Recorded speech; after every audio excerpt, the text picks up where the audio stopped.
The space around Earth's sun was quiet and empty, like it had been for millions of years. Then something changed. The darkness twisted and bent, and a massive ship appeared where nothing had been before. The ship was enormous. It stretched for miles in every direction, its black metal surface covered with strange lights and weapons that could destroy entire planets.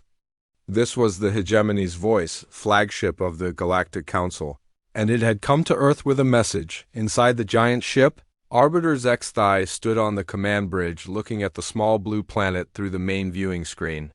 His 4 arms moved across control panels while his 6 eyes studied the readings his sensors were giving him. He had done this same task 847 times before with 847 different worlds. Each time the result was the same. "Another primitive world," he said to his second-in-command. "They barely have fusion power. Their fastest ships move slower than our shuttles. This will be easy." Zexthai had been delivering ultimatums for the Galactic Council for over 200 years. He knew exactly how these conversations would go. First, the primitives would be afraid. Then they would try to negotiate. Finally, they would surrender and accept their new place as servants of the Council. The Galactic Council ruled over most of the galaxy.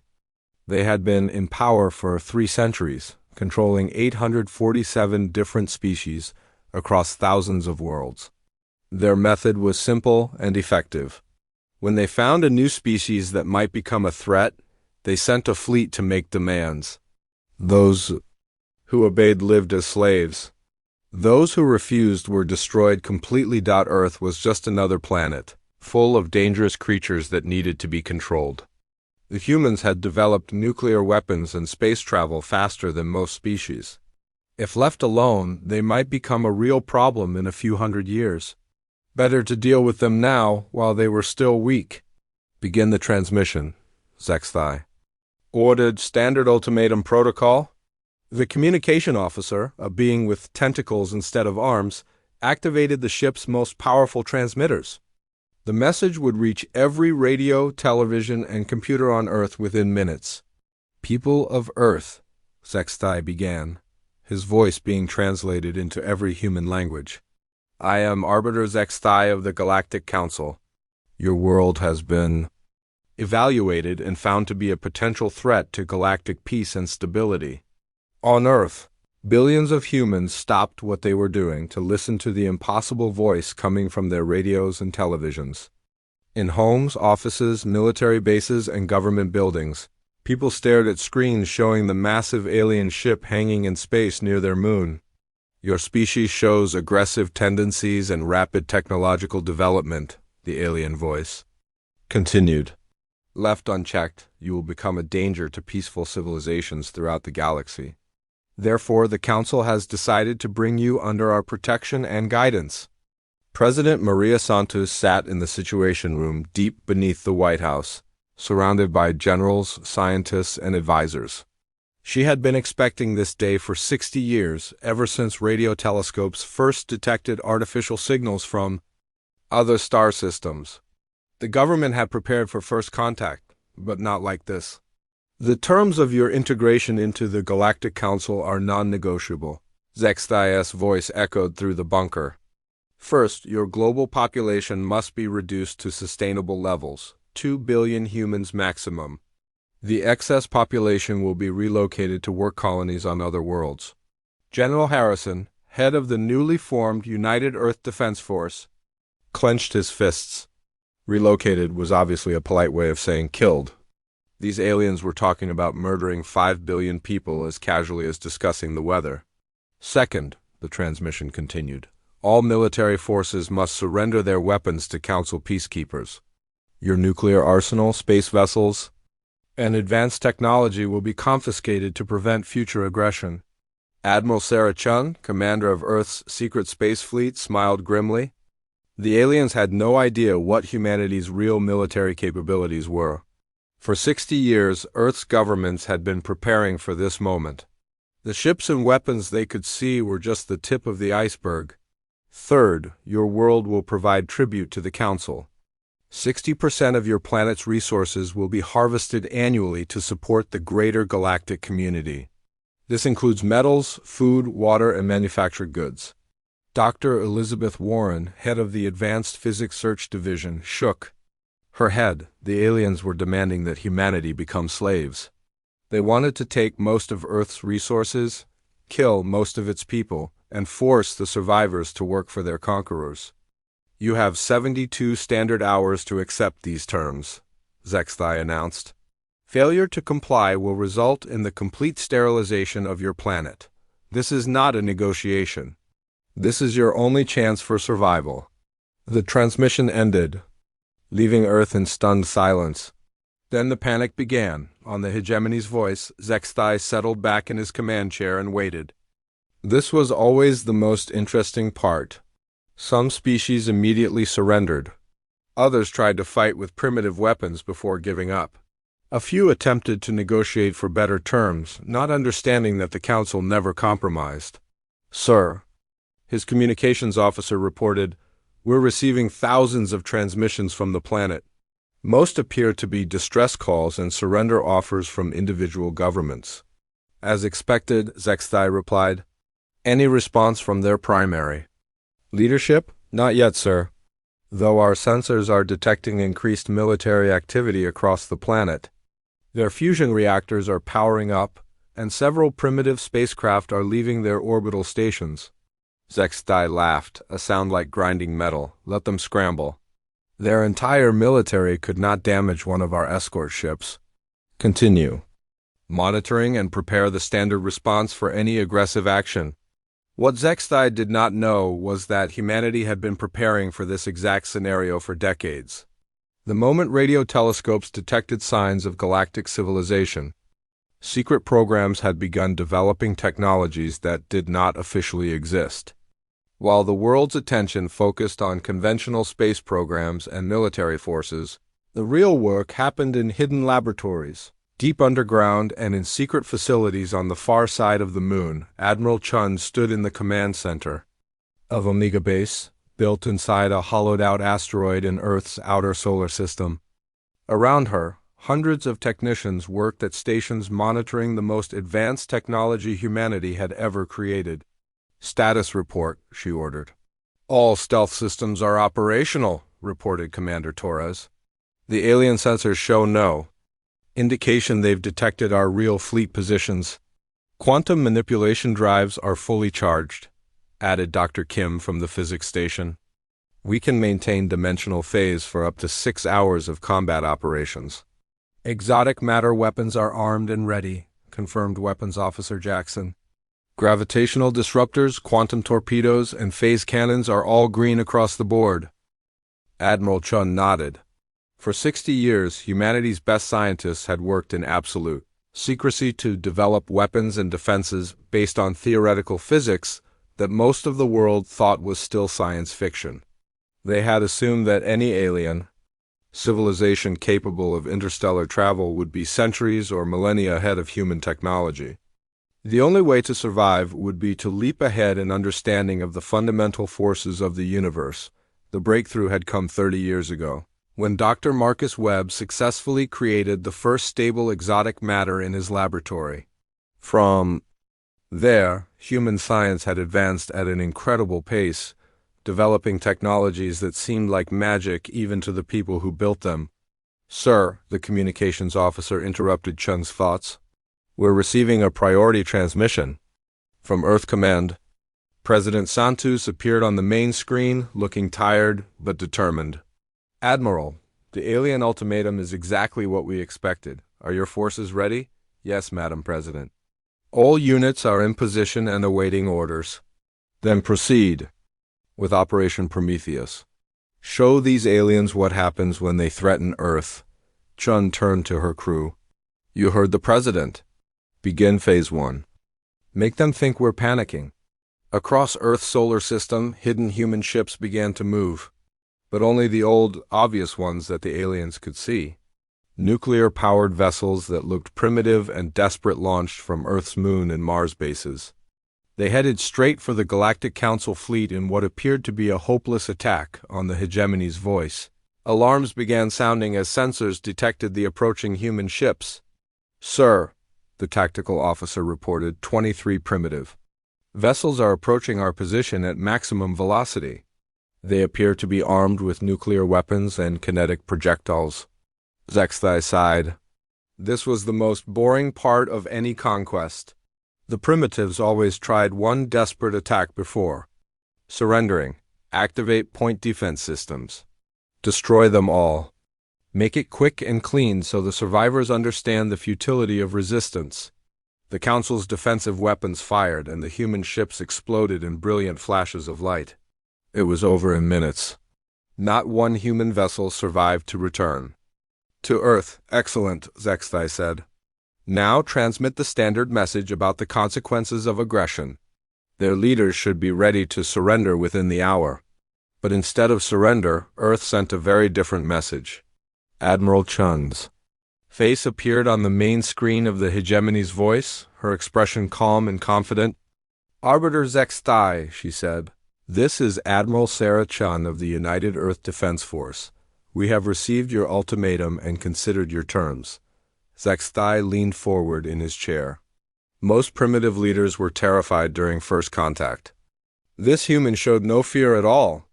Our response is simple, Chun continued. We reject your demands completely. Earth will not surrender, will not pay tribute, and will not reduce our population to satisfy your requirements. Impossible, Zexthai muttered. Their entire attack fleet was just destroyed. Chun's image smiled. Those ships you destroyed were just a test of your defenses. We wanted to see how you fight before showing you how we fight.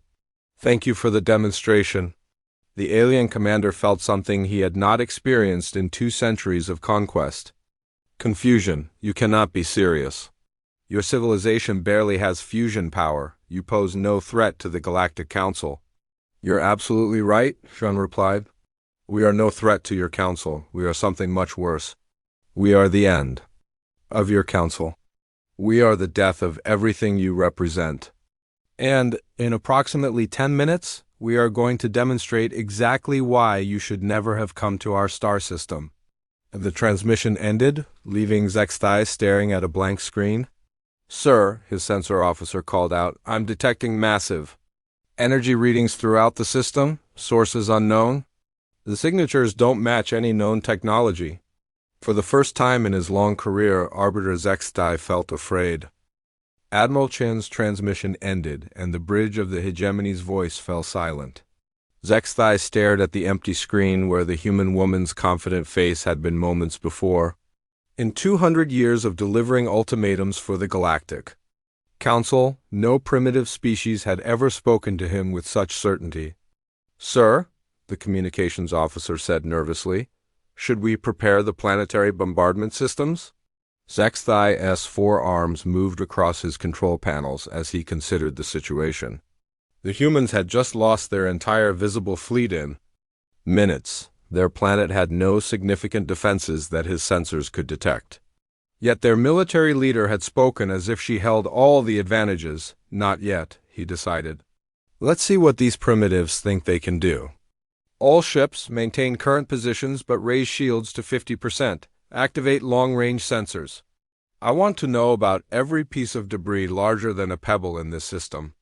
The Galactic Council fleet consisted of 12 massive warships, each one capable of destroying entire civilizations. The hegemony's voice alone carried enough firepower to crack a planet's crust.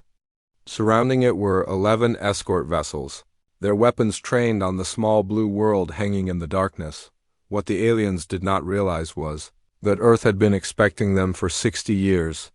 Every radio telescope, every space probe, every deep space monitoring station had been searching for signs of alien civilization since the 1960s, when the first artificial signals were detected from distant star systems. World governments had quietly begun the most secret military program in human history. Dr. Elizabeth Warren stood in the primary laboratory of Project Prometheus, 3 miles beneath the mountains of Colorado. Around her, the most advanced technology ever created by human hands hummed with barely contained power. Exotic matter reactors that bent the laws of physics. Quantum computers that processed information from dimensions that technically did not exist. weapons that could manipulate the fundamental forces of the universe. Status report, she called to her team of scientists and engineers. All dimensional anchor points are stable, reported Dr. Kim. The stealth field is holding at maximum efficiency. Enemy sensors show no detection of our true fleet positions. Quantum interference generators are operating normally, added Professor Martinez. We're successfully masking the energy signatures of all Phase 2 technology, Dr. Warren nodded. The deception was working perfectly. For 3 days, while the alien fleet had been approaching Earth, humanity's real weapons had been charging their exotic matter cores and preparing for battle. But to the Council's sensors, it appeared that Earth was defenseless except for the primitive nuclear vessels they had already destroyed on the bridge of her flagship, the UEDF Retribution. Admiral Chin watched displays showing the positions of both fleets. The alien ships were arranged in the standard Council intimidation formation. Their weapons pointed at Earth like the fingers of an accusing god. They were confident, relaxed, certain of their superiority. They had no idea that 37 human warships were already in position around them, invisible and waiting for the order to attack. These were not the crude fusion-powered vessels the aliens had destroyed. These were ships that existed partially outside normal spacetime, powered by exotic matter reactors that generated more energy than Earth's sun. Admiral, reported Commander Torres from the tactical station, all stealth ships report ready for combat. Quantum phase generators are fully charged. We can maintain dimensional displacement for 6 hours of continuous battle. Excellent, Hyun replied. Communications, open a channel to Earth Command. President Santos appeared on the main screen. Her image transmitted through quantum entanglement communicators that were impossible for the aliens to intercept or detect. Admiral, the alien fleet is exactly where our intelligence predicted they would be. Are you ready to proceed with Phase 2? Yes, Madam President, all units are in position. The enemy has no idea what's about to happen to them. Santos nodded. Grimly, then God help us all. Begin the demonstration. Hyun turned to her crew. All ships, this is Admiral Chun. Execute Operation Prometheus, Phase 2. Show them what humanity is really capable of. Across the solar system, human ships that had been hidden in the shadow dimensions began to power their weapons. But they did not attack immediately. First, they had to maintain the deception a little longer. On Earth, launch facilities that the aliens could easily detect began firing missiles. Hundreds of primitive nuclear rockets streaked toward the Council fleet, their crude guidance systems, making them easy targets for alien point defense.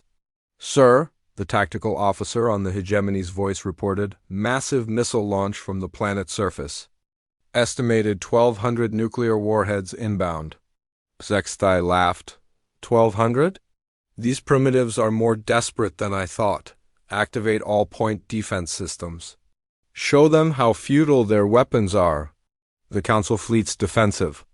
Lasers began firing, creating a spectacular light show as nuclear missiles exploded harmlessly thousands of miles away from their targets. The aliens treated it like target practice, their weapons destroying human missiles with casual efficiency. What they did not notice was that each missile explosion created a brief burst of exotic radiation that interfered with their sensors. For a few seconds at a time, their ability to detect objects in space was reduced. It was not much, but it was enough. Hidden within those brief sensor blind spots, the real human fleet began to move. The UEDF Retribution shifted from its position in a parallel dimension back into normal space, its hull materializing just long enough to launch a spread of quantum torpedoes before phasing back into invisibility. The exotic weapons streaked toward their target at near light speed, their warheads containing compressed dark matter that would make nuclear bombs look like firecrackers. Sir, the alien sensor officer shouted in panic. Unknown energy signatures detected, multiple contacts appearing and disappearing throughout the system. Zextai 6 eyes focused on his tactical display. For just a moment, his sensors had detected something that should not exist. Ships that appeared from nowhere, fired weapons that defied known physics, then vanished again before his targeting systems could lock onto them. "Impossible," he muttered. "Run full spectrum analysis. I want to know what we're dealing with." But before his sensors could complete their scan, the first quantum torpedo struck the Council escort ship Eternal Dominion. The alien vessel, which had been built to withstand the weapons of 100 different species, simply ceased to exist. The exotic matter warhead collapsed the ship's molecular structure, compressing 3 miles of metal and machinery into a sphere the size of a marble.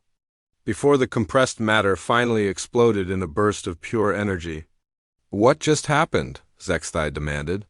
"The Eternal Dominion is gone, sir, completely destroyed. I'm not reading any debris, no energy signature, no trace that it ever existed."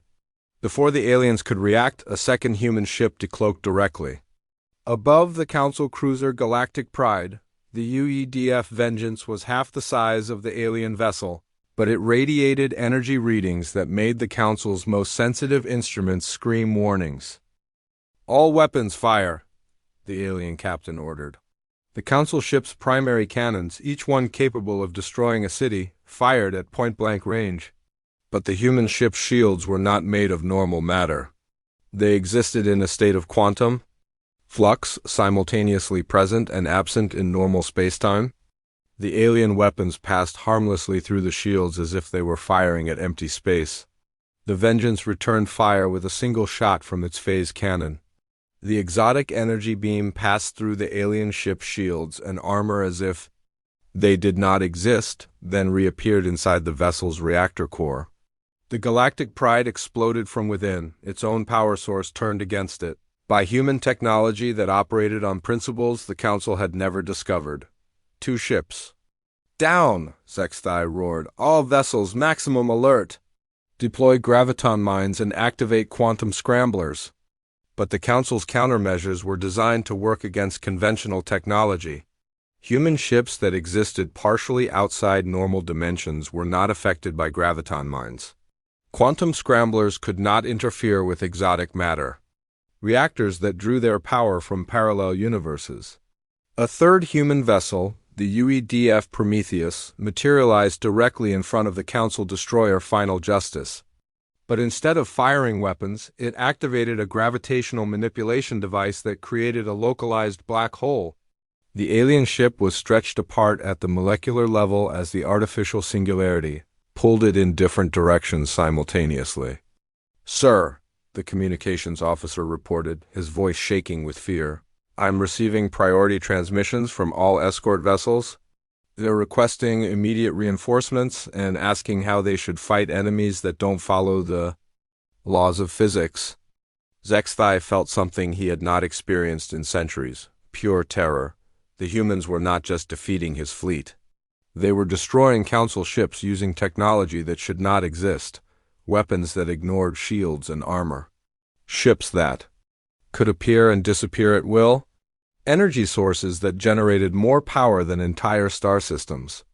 "How is this possible?" he whispered. "Our intelligence indicated they barely had fusion power." On the bridge of the Retribution, Admiral Chun watched the tactical display with grim satisfaction. 3 Council ships destroyed in the first 5 minutes of combat with 0 human casualties. The aliens were learning too late that underestimating humanity was a fatal mistake. "Admiral," Commander Torres reported, "the enemy is attempting to reorganize their formation. They're clustering their remaining ships together for mutual defense." Let them," Chun replied. "It will make the next part easier.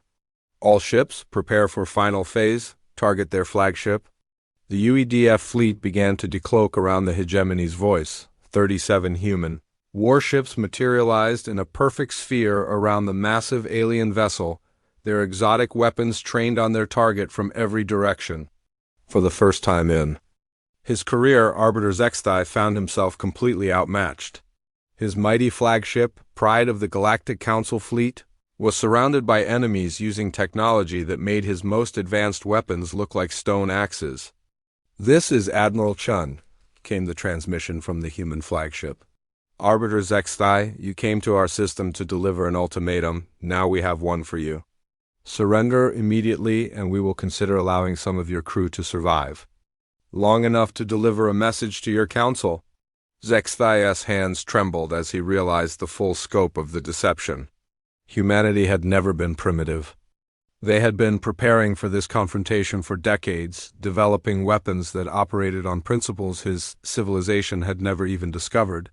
The desperate nuclear attack had been a diversion to mask the movement of their real fleet. "You tricked us," he said, his voice barely a whisper. "No," Chung replied, her voice cold as space itself.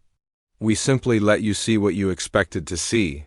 Your council has conquered 847 species using the same tactics every time.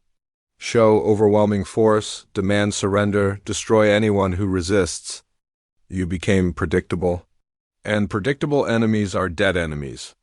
The human fleet tightened its formation around the hegemony's voice. In the next few minutes, Zexthai realized his mighty flagship would join the growing debris field that had once been the Council's most powerful fleet.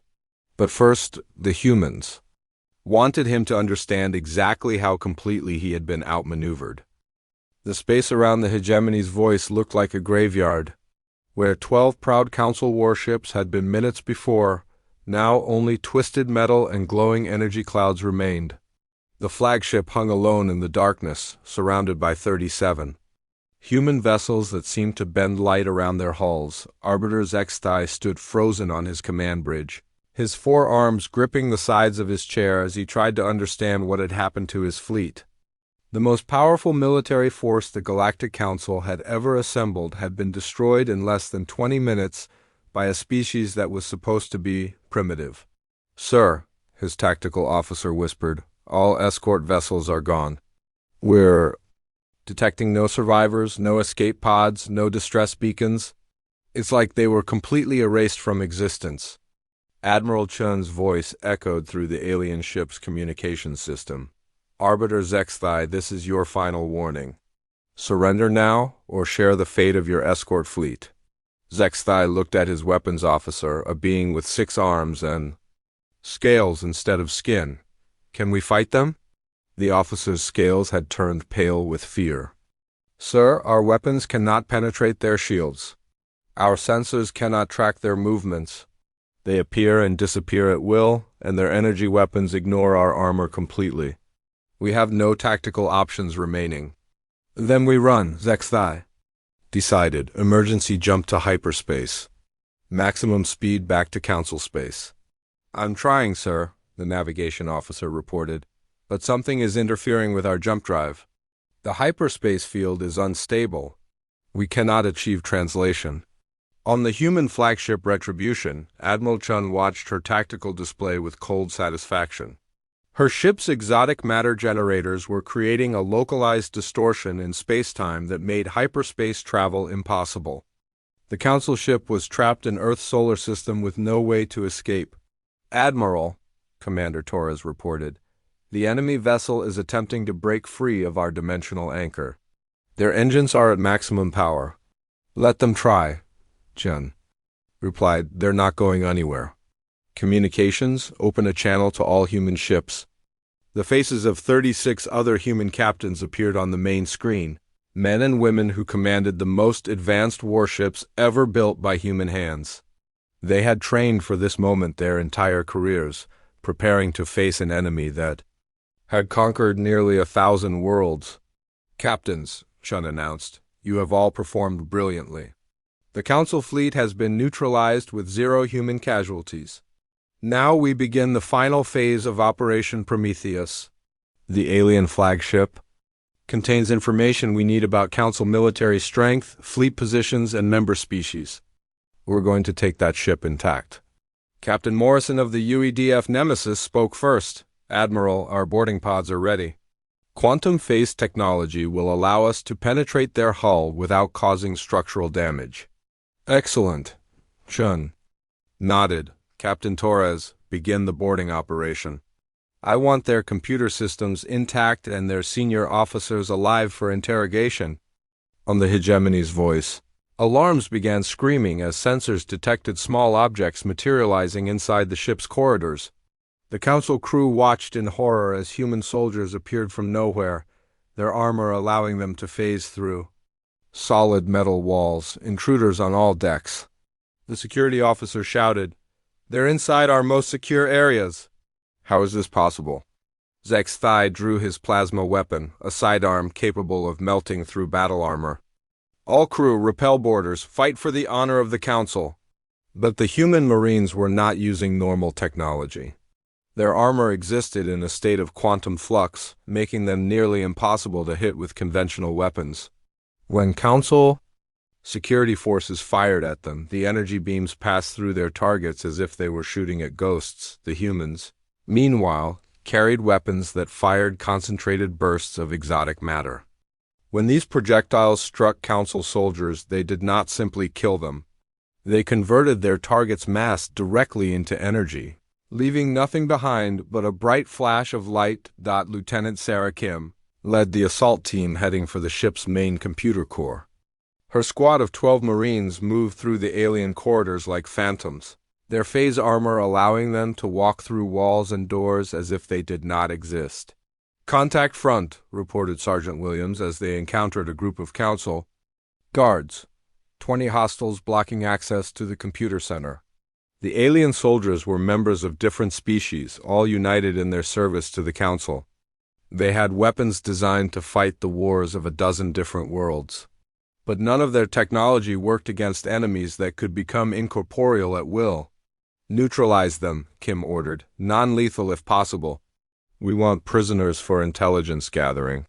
Her Marines activated their quantum stun weapons, devices that disrupted the electrical activity in alien nervous systems without permanently damaging them. The Council guards collapsed unconscious within seconds, their bodies unable to function, while their neural pathways were scrambled by exotic energy fields. Meanwhile, another human team was fighting their way toward the ship's command bridge. Captain Jake Morrison led this group personally, his armor's built-in scanners mapping the alien vessel's internal structure as they advanced. "Admiral," he reported over the quantum communication link, "we've secured the ship's armory and engineering sections, no significant resistance. Most of the crew seems to be in shock." "Understood," Chun replied. "Priority is the bridge and computer core. We need access to their navigation logs and fleet databases." Morrison's team reached the final corridor leading to the command bridge.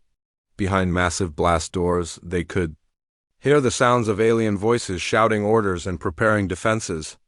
"Breaching charges ready," reported Corporal Martinez. "Negative," Morrison replied. "We go through the wall. Remember, we want their equipment intact." The human soldiers activated their phase armor and walked directly through the 10-foot-thick metal wall that protected the bridge. They emerged inside the Council's command center like ghosts stepping out of solid stone. Zek's thigh spun around as armed humans appeared behind him.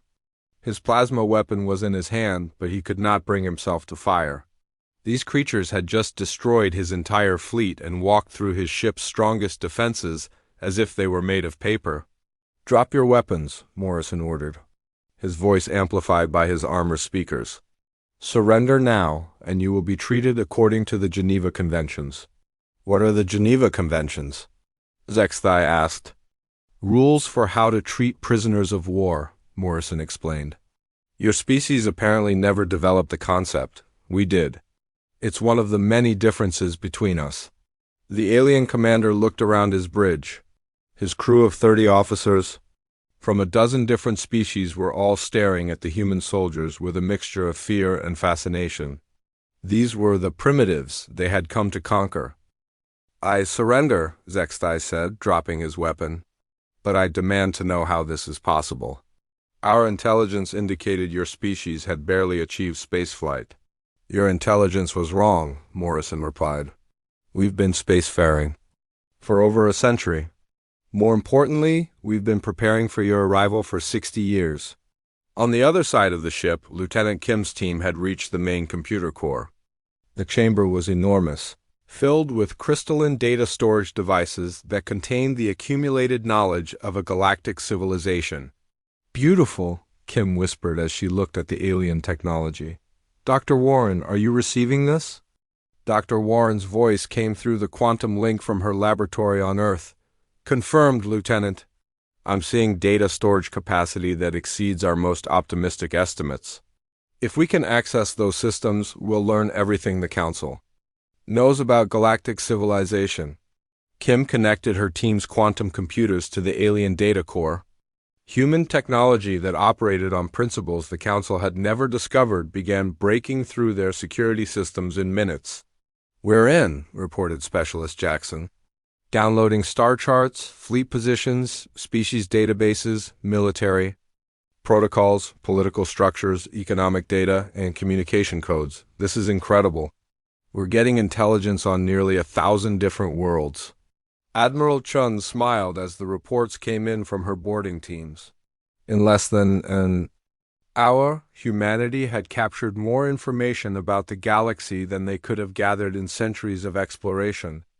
"Excellent work, all teams," she announced. "Begin prisoner transfers to the Retribution. I want to question their senior officers personally." As human Marines escorted Council prisoners to transport pods, Zexthai found himself face to face with Admiral Chun in the Retribution's interrogation room. The human woman looked ordinary, almost fragile compared to his own species' intimidating appearance. But he had seen what her fleet could do. "I have questions," Chun said, settling into a chair across from the alien commander. "You're going to answer them." "I am a representative of the Galactic Council," Zexthai replied. "I have diplomatic immunity under galactic law." Chun's laugh was cold. "Your council just threatened to exterminate 5 billion humans. Diplomatic immunity is no longer a concern. Now let's start with something simple. How many ships does the council have, and where are they located?" When Zexthai remained silent, Chun activated a holographic display showing the destruction of his fleet. The alien commander watched in horror as human weapons erased council ships from existence. "Every species you've conquered over the past 3 centuries had families, children, cultures worth preserving," Chun said quietly.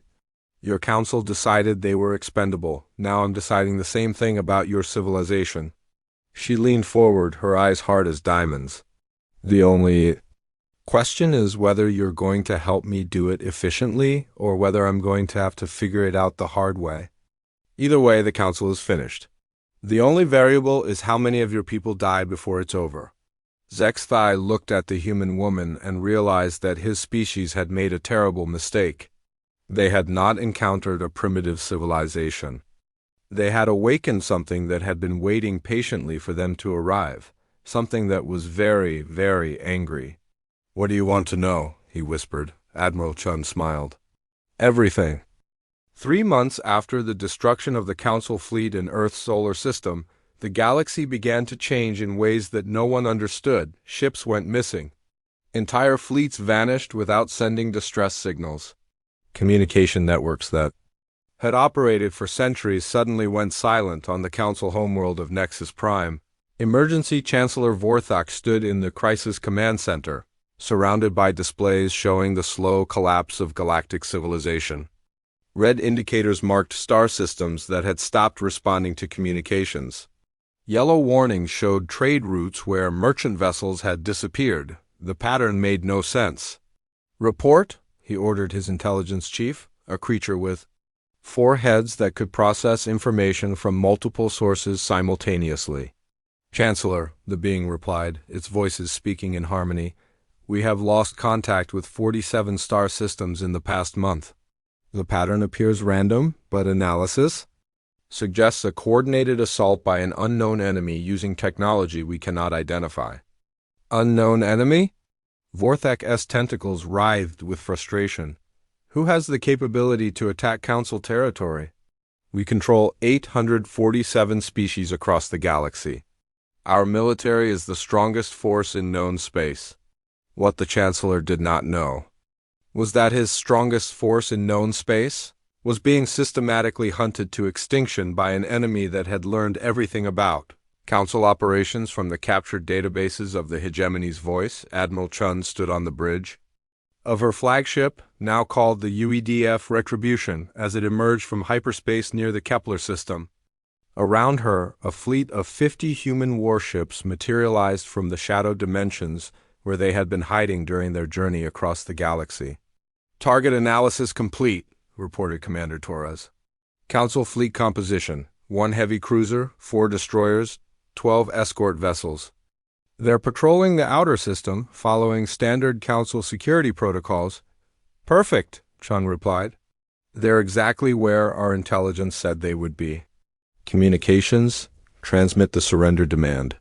The human fleet had been using this tactic for months. Appear without warning, demand immediate surrender, then destroy any Council forces that refuse to cooperate. It was the same method the Council had used for centuries, but with one crucial difference: humans did not accept surrender. "Council vessels," Chun announced over all frequencies. "This is Admiral Chun of the United Earth Defense Force. You are ordered to power down your weapons and prepare to be boarded. You have 60 seconds to comply." On the Council heavy cruiser Galactic Justice, Captain Morthex received the transmission with confusion.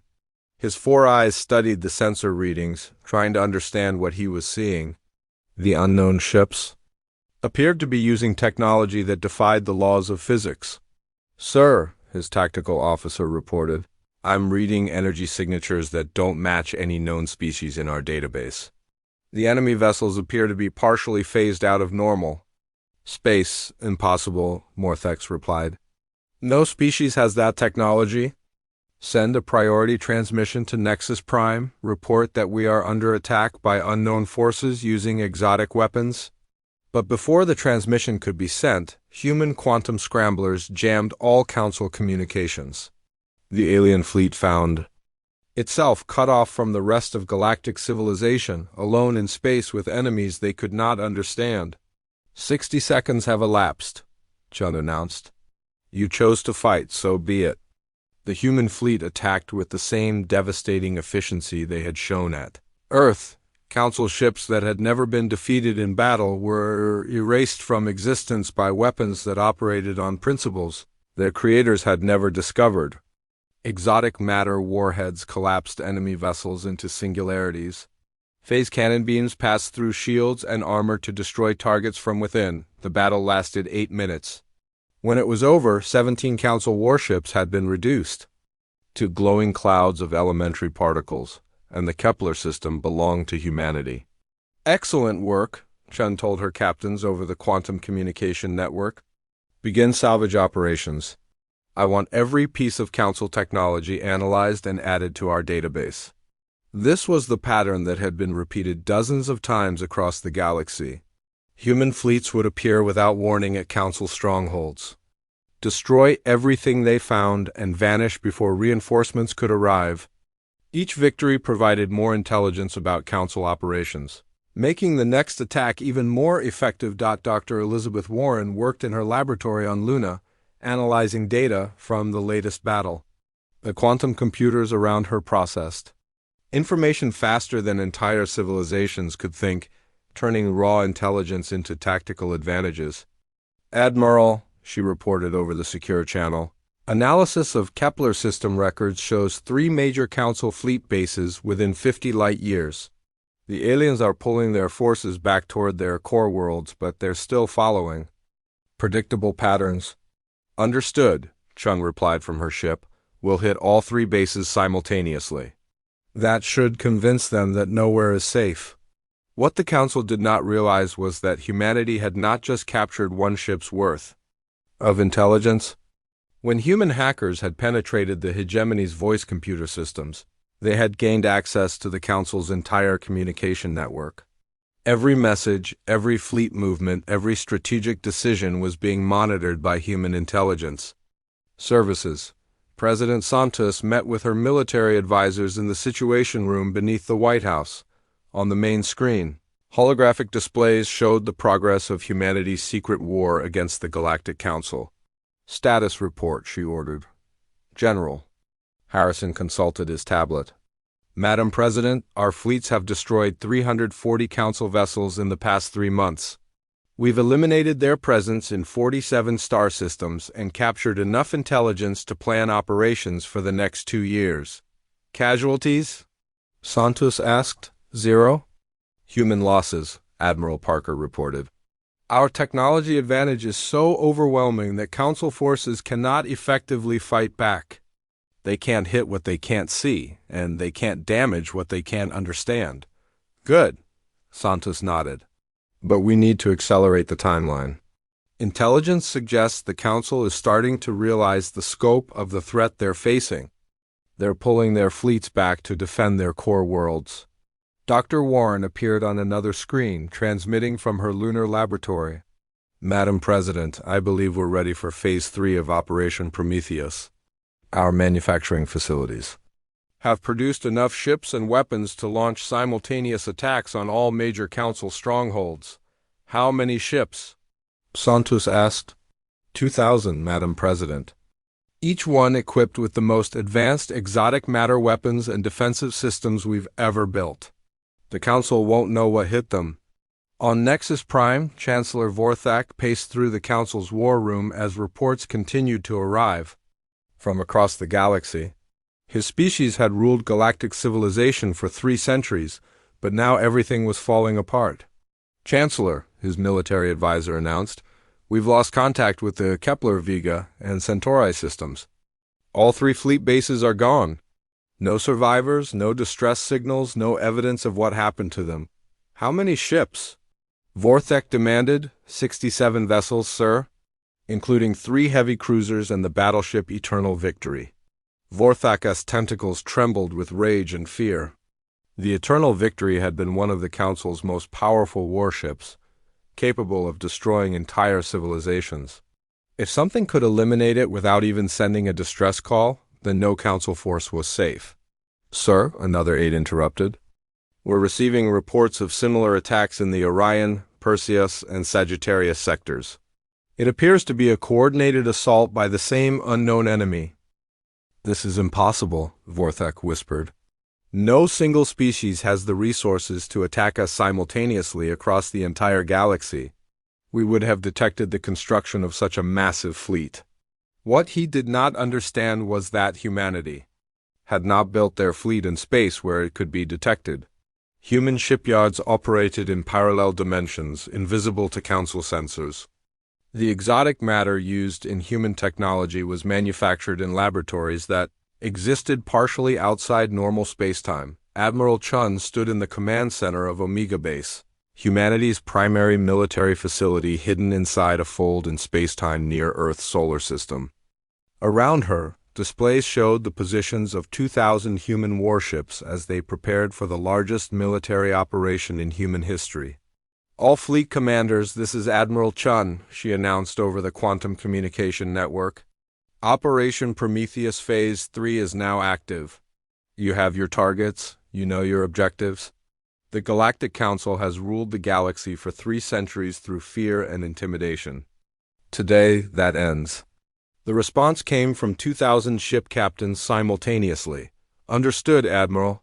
Beginning final approach to assigned targets. Across the galaxy, human fleets began emerging from hyperspace around every major Council world. They appeared without warning, their exotic weapons charged and ready, their crews prepared to finish what the Council had started when they threatened Earth. Chancellor Vorthak received the first reports within minutes of each other. Simultaneous attacks on 47 different star systems. Council fleets destroyed faster than they could send distress signals. Entire civilizations going silent as human task forces eliminated everything that represented Council authority. This is the species from that primitive world, he realized suddenly. The ones that rejected our ultimatum 3 months ago. They did this. His aide looked confused. Sir, that's impossible. Earth barely had fusion technology. Their entire fleet was destroyed when they attacked our expedition. No, Vorthak said quietly. We were the ones who were destroyed, and now they're coming for all of us. On the bridge of the Retribution, Admiral Chun watched tactical displays showing the systematic destruction of Council civilization. 2,000 human ships were carrying out their orders with perfect efficiency, eliminating 3 centuries of galactic tyranny in a single coordinated assault. Admiral, Commander Torres reported, we're receiving surrender offers from several Council member species. They're requesting terms for capitulation. Chun's expression did not change. Denied, no terms, no negotiation. No mercy, the Council. Made their choice when they threatened to exterminate 5 billion humans. Now they live with the consequences. She opened a communication channel to all human forces. All ships, this is Admiral Chun. Remember your orders. No Council vessel leaves its assigned system. No Council leader survives to organize resistance. No Council world remains inhabited. The galaxy will be free of their influence forever. The hunt was nearly over. Soon the Galactic Council would learn what it meant to threaten humanity, and they would learn that some lessons can only be taught once. 6 months after the first human ships appeared in Council space, the galaxy had become a very different place. Where once the proud fleets of the Galactic Council had patrolled 1,000 star systems, now there was only silence. Empty space, where mighty civilizations had once thrived. Dead worlds where billions of beings had lived and died under Council rule. On the bridge of the UEDF Retribution, Admiral Chun studied tactical displays showing the final phase of Operation Prometheus. Only one target remained, Nexus Prime, homeworld of the Galactic Council and center of their 3-century empire. Fleet status report, she ordered. Commander Torres consulted his displays. All task forces have completed their assigned missions. Admiral, every Council stronghold has been eliminated. Every member species that supported their government has been dealt with. We're ready for the final assault. Ching nodded. The numbers were staggering, even by the standards of galactic warfare. Over the past 6 months, human forces had destroyed 12,000 Council warships, eliminated the populations of 847 worlds, and systematically erased every trace of the civilization that had once ruled most of the galaxy. Any survivors? She asked. None, Admiral. Our orders were specific. No Council vessel was allowed to escape. No Council leader survived to organize resistance. No Council world was left inhabited. The galaxy is clean. Dr. Elizabeth Warren appeared on the main screen, transmitting from her laboratory on Luna. Admiral, I'm reading massive energy buildups around Nexus Prime. It appears the Council has concentrated their remaining forces for a final stand. How many ships? John asked. Approximately 3,000 vessels, Admiral. Every surviving Council warship in the galaxy, plus planetary defense systems that were designed to protect their capital world from invasion. Chun smiled coldly. 3,000. Ships against our entire fleet. They still don't understand what they're dealing with. The human fleet that approached Nexus Prime was the largest military force ever assembled in galactic history. 5,000 warships, each one equipped with exotic matter weapons that could crack planets. Technology that operated on principles most species had never discovered. Crews trained to fight enemies across multiple dimensions of space-time on Nexus Prime. Emergency Chancellor Vorthak stood in the Council's final command bunker, built deep beneath the planet's crust and protected by energy shields that could withstand direct hits from supernovas. Around him, the last representatives of a dozen species that had helped rule the galaxy prepared for their civilization's final battle. Status report, he ordered his military commander, General Kexmore. A being with natural armor that could stop plasma bolts, consulted his tactical displays. Chancellor, all remaining fleet assets are in defensive positions around the planet. Orbital defense platforms are fully charged. Ground-based weapons are online. We're as ready as we can be. Will it be enough? Vorthak asked the generals. Silence was answer enough for months. They had watched in horror as human fleets systematically destroyed everything the Council had built. Worlds that had been peaceful for centuries were now radioactive wastelands. Species that had contributed to galactic civilization for millennia were extinct. The humans had not simply defeated the Council military forces, they had committed genocide on a scale that defied comprehension. Sir, the communications officer announced, we're receiving a transmission from the approaching fleet. Admiral Chun's face appeared on the command center's main screen. She looked exactly as she had 6 months ago when she had first challenged Arbiter's HFY, calm, confident and absolutely certain of victory. "Chancellor Vorthak," she said, "I am Admiral Sarah Chun of the United Earth Defense Force. You are the last surviving leader of the Galactic Council. This gives you a unique opportunity. What do you want?" Vorthak asked, his voice trembling with rage and fear. "I want you to understand something," Chun replied. 6 months ago, your council sent a fleet to Earth with an ultimatum. You demanded that we reduce our population to 2 billion people. You wanted to confiscate our weapons and technology. You threatened to sterilize our planet if we refused to submit. She paused, letting her words sink in. Today, I'm returning that ultimatum, but with a significant difference. What difference? The Chancellor demanded. Chun's smile was colder than the space between stars. We're not offering you the option to surrender. The transmission ended and the human fleet began its final attack. But this was not like the swift, surgical strikes that had eliminated other council strongholds. This was a demonstration. Lesson for any future species that might consider threatening humanity. The attack began with physics that the council had never mastered. Human ships that existed partially outside normal spacetime appeared inside the planet's defensive perimeter, their exotic weapons ignoring the energy shields that were supposed to protect. Nexus Prime, the first salvo, destroyed the orbital defense. Platforms and bursts of light that could be seen from other star systems. Weapons that fired compressed dark matter erased the massive structures from existence, leaving nothing behind but expanding clouds of elementary particles. Impossible, General Kexmore whispered as he watched his defenses disappear. Those platforms were built to withstand anything. How are they destroying them so easily? The second wave of human ships targeted the Council fleet. 3,000 vessels that represented the last military strength of a galactic civilization were eliminated in minutes. Human phase cannons passed through their shields and armor as if they did not exist. Exotic matter torpedoes converted enemy ships directly into energy.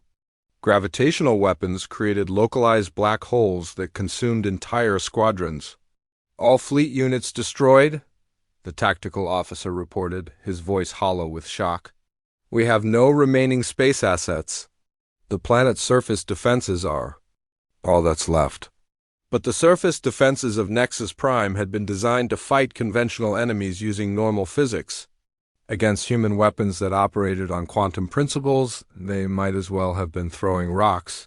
Admiral Chun watched from the bridge of her flagship as 2,000 human warships took positions around the Council homeworld. The planet was completely surrounded, cut off from the rest of the galaxy, defenseless against weapons it could not understand. Communications, she ordered. Broadcast on all frequencies. I want every being on that planet to hear this. Her image appeared on every screen, every communication device, every emergency broadcast system on Nexus Prime. Billions of creatures from dozens of species looked up at the face of their destroyer. People of Nexus Prime, she announced, I am Admiral Chun of humanity. For 3 centuries, your Galactic Council has ruled the galaxy through fear and intimidation. You have conquered 847 species. You have destroyed civilizations that refused to submit. You have committed genocide on a scale that staggers the imagination.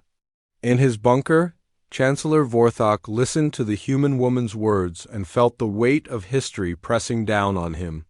Everything his civilization had built, everything they had accomplished, was about to be erased by creatures they had dismissed as primitives. 6 months ago, Chun continued, your council made a mistake. You sent a fleet to Earth with demands that we submit to your authority. You threatened to kill 5 billion humans if we refused. You expected us to surrender like all the others. Her voice grew harder, colder. Instead, you awakened something that had been waiting for you. You revealed the location of your civilization to a species that does not forgive, does not forget, and does not show mercy to those who threaten our families.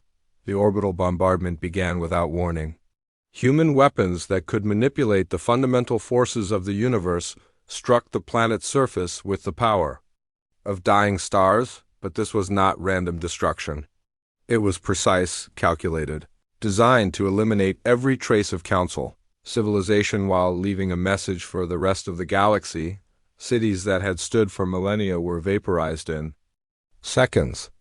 Government buildings, military installations, cultural centers, monuments to Council achievements, all of it was systematically erased from existence.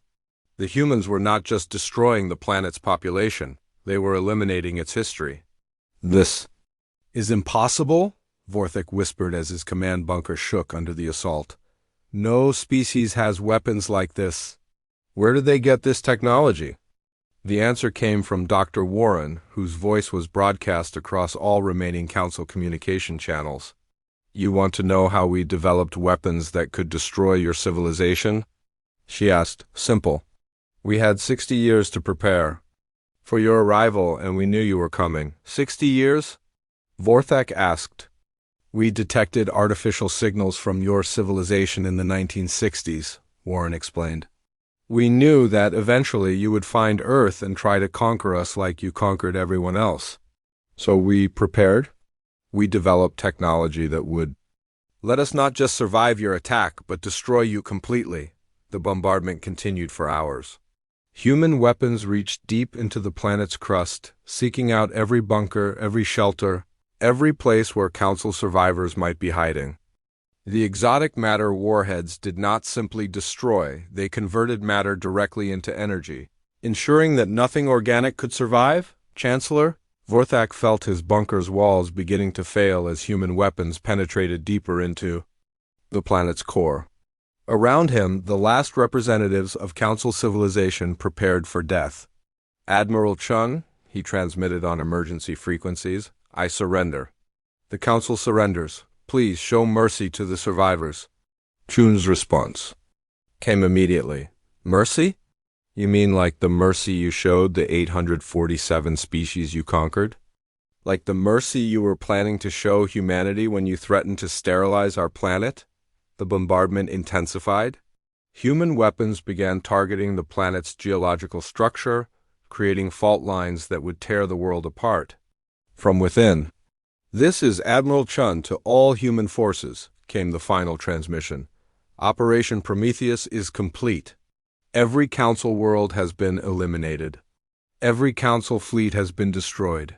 Every Council leader is dead. The galaxy is free of their influence forever." The last thing Chancellor Vorthak saw was a blinding flash of light as exotic matter. Weapons reached his bunker and converted everything inside it directly into energy. The Galactic Council, which had ruled for 3 centuries, died with him. Admiral Chen stood on the bridge of her flagship and watched as Nexus Prime collapsed in on itself. Human gravitational weapons had destabilized the planet's core, turning the Council homeworld into an expanding cloud of superheated gas that would be visible from other star systems for thousands of years. "Fleet status report," she ordered. "All objectives completed," Admiral Commander Torres replied. "Every Council stronghold has been eliminated. Every member species has been ... processed. Total human casualties, 0. Chun nodded. "Begin Phase 4. Establish monitoring stations throughout former Council space. Any species that attempts to restore Council authority will be dealt with immediately." "Understood, Admiral." "What about the neutral species? The ones that weren't part of the Council?" "Leave them alone, as long as they don't threaten humanity or attempt to rebuild the Council. Our war was with the species that supported galactic tyranny, not with everyone in the galaxy." As the human fleet prepared to return to Earth, automated beacons began broadcasting throughout the galaxy. The message was simple and direct: this space is now protected by humanity. Peaceful contact is welcomed. Trade and cultural exchange are encouraged. But any attempt to threaten human worlds, establish authoritarian governments, or commit genocide will result in immediate and total retaliation. The Galactic Council has been eliminated as an example of what happens to those who choose tyranny. Over freedom, choose wisely. The galaxy was quiet now. Where once the voices of 1,000 civilizations had filled space with commerce and communication, now there was mostly silence. The price of freedom from Council tyranny had been paid in Full dot, but among the survivors, new civilizations began to grow. Species that had lived under council oppression for centuries were free to develop their own cultures, their own technologies, their own ways of life. And they all knew that humanity was watching, ready to protect them from any future threats. The age of the Galactic Council was over. The age of human protection had begun. And in the depths of space, automated sensors continued their eternal watch, making sure that nothing like the Council would ever rise again.